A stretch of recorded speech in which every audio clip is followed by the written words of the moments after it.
Washington, in an exclusive interview with CBS News, the head of U.S.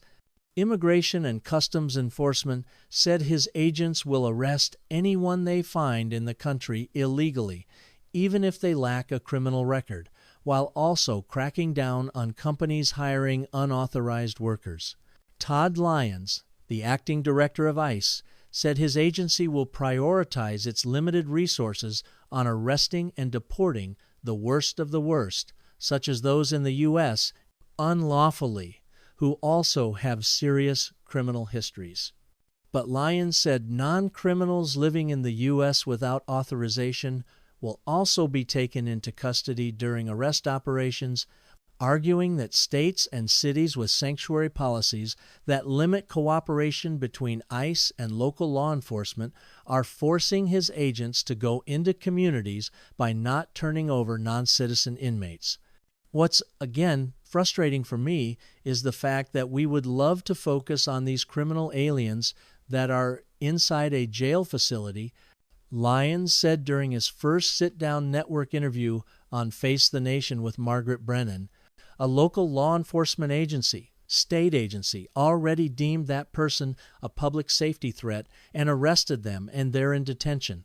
I'd much rather focus all of our limited resources on that to take them into custody, but we do have to go out into the community and make those arrests, and that's where you are seeing that increase in so-called collateral arrests, Lyons added, referring to individuals who are not the original targets of operations, but are nonetheless found to be in the U.S. unlawfully.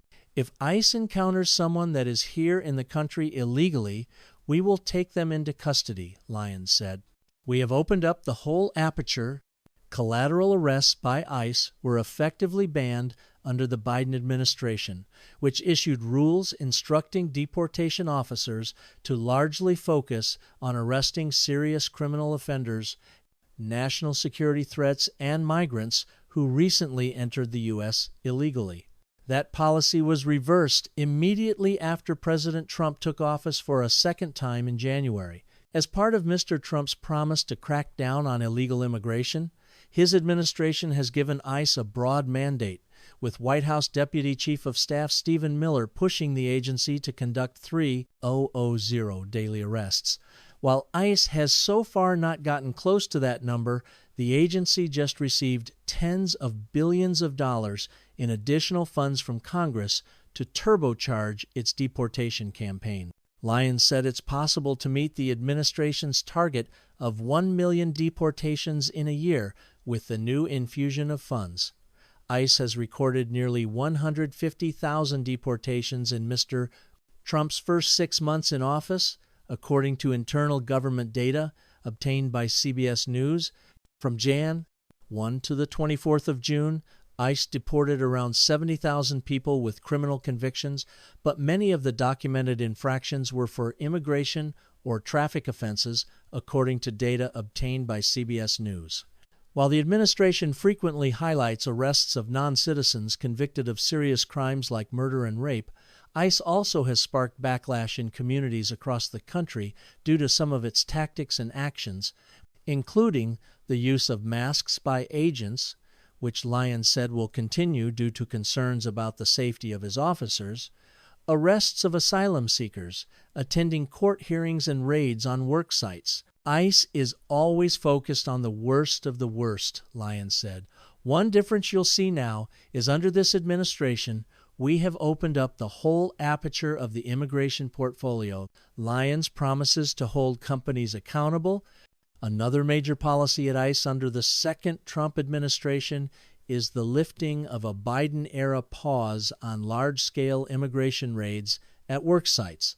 In recent weeks, federal immigration authorities have arrested hundreds of suspected unauthorized workers at a meatpacking plant in Nebraska, a horse race track in Louisiana, and cannabis farms in Southern California. At the cannabis farms alone, officials took into custody more than 300 immigrants who were allegedly in the country unlawfully, including 10 minors. Amid concerns from industry that Mr. Trump's crackdown was hurting their businesses, ICE in June ordered a halt to immigration roundups at farms, hotels, and restaurants.